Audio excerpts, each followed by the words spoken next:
Welcome to SIS Stories. This is Miss Bacigalupo's English 10 class, storytelling under the theme, Enter, Return. This is Alex's memoir. Listen to him talk about what he finds when he exits the air of Asia and enters into the cool winds of Italy. I felt the slashing wind come and hit me. My luggage was pulling me towards the exit, heading towards the airport, once again welcoming us. We walked and walked, got our other bags, gone through all the security and everything, and then we finally made it out. So after that, we decided to head for the car park to meet our uncle. But, my uncle is always late for everything, So we decided to wait, and my mother, all of a sudden, she's like, oh, I got a text. And she started texting on our family chat, oh, finally, we've set foot on Italian territory. We're coming back home. We've gone through this. We're done. So as we wait, we see a distant glimpse of a light beige Renault Clio in the distance, rushing through the parking lot, speeding everywhere. And of course, that was my uncle. So we were pretty distant, yet we could still see it. So he goes and parks, and then we head towards him with all our bulky-looking bags. And I could really hear the asphalt the wheels making noises as it went through the asphalt. As I arrived, I let go of all my bags. I ran, and then I gave a big hug to my uncle. I missed him. It was a good thing seeing familiar faces after, 7 months and about 9,000 kilometers away. Finally, I was really waiting for this moment, finding a familiar face. So then I could feel his short but spiky beard scratching my forehead, even if it annoyed me. But I still had to play cool, and I guess I kind of liked that moment, though. But then I had to, as I was hugging him, tears rolled down my face because, of course, seeing familiar faces after a long time feels eternal. I unwrapped my long arms around him, and I had to let go. I had to let go because I knew my mother was there.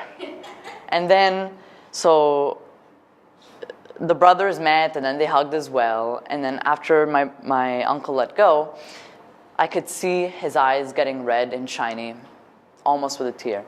But then he cracked open one of his jokes, to get off of the sad moment, and let it be a happy one. So, shall we go, he says. I said, wait, we have to put the bags in the car, of course. And he was like, oh, yeah, whatever. So as I put it inside there, I notice it's the simple yet compelling moments that are forever etched in our minds that matter, such as him lighting his blue Chesterfield cigarettes as he was waiting for me to finish putting all the bags in the car. So after he's done smoking, as he was smoking, he was like not staring at us because that's creepy, but he was glancing at our faces and enjoying our smiles that we finally set foot. So, shall we go? He repeats, and I was like, okay, sure, let's go. And so, while we were in the car, after I got in, this sudden the smell of fresh air purifier, air refreshener, whatever it's called, and cigarette smoke hits me. I was like, ugh, it smells kind of bad. My mom turns around to him, and she's like, have you been smoking in the car again? And my uncle's like, no, like that. My mother knows he's lying, and she sighs, and then they just end up talking about something else. But as the siblings talk, it reminds me of many things. I take a look out outside while he was driving.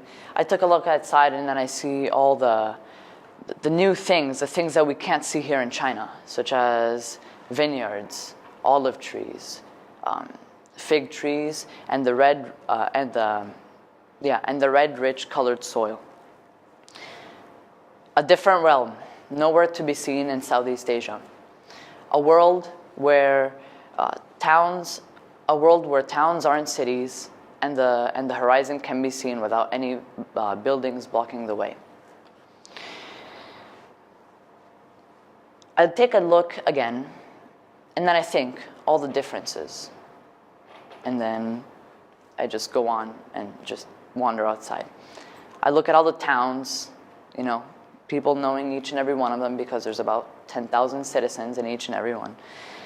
And then I just stop and then start sleeping because I was tired after a long flight. But then somehow, I have no idea how, but as we were coming close to my nonna's house, I woke up and I felt the joy, like straight from my heart. I felt joy because I said, wow, we've come to the place, we finally almost arrived, and my whole family is going to be waiting at my nonna's house. And I said, wow.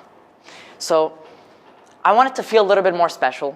So as everybody got off the car, instead of taking all the bags and the luggage, I just quickly went to my grandma's house. I ran as fast as I could, got up the 3 little stairs, and then, boom, I stopped for a second, sorry. And then the feeling of euphoria made me want to go and open the door and then say, "C'è permesso?" Pretending nobody's home, of course, but that was pretending. I really enjoyed the cheering and the choir kind of my whole family, like cheering for us, yay, we finally arrived and everything. And then it felt like a really good time, like finally we've arrived. And then I noticed, wow, this house. My grandma's house has always been the same since I was a little child. In fact, like as soon as I got in the house, like the smell of old people and fresh tomato sauce hit me. And trust me, it was a good smell, actually.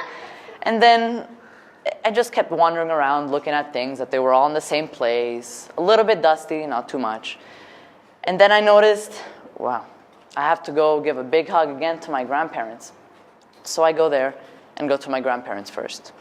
Because I go there to my grandparents first because I feel like, oh, they're the ones that have allowed me to grow up in their house, because my mom, unfortunately, was not in a very good job position, and she had to work her ass off for 2 years with a low-paying job.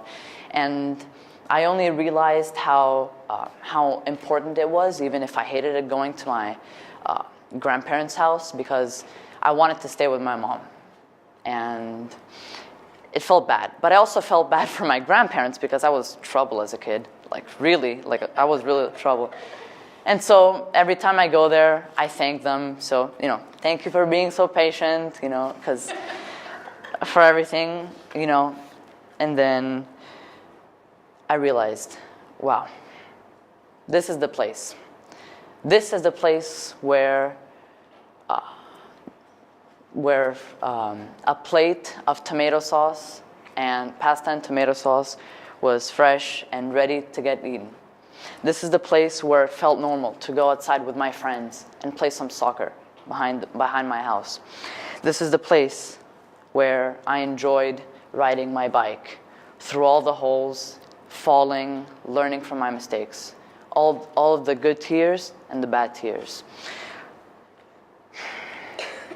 This is the place where I should call home because I grew up, but not really, because it was my grandparents' house. This is the place where I knew to understand all of the important things in life and the simple things in life, because even the simplest things in life matter as well. Thank you.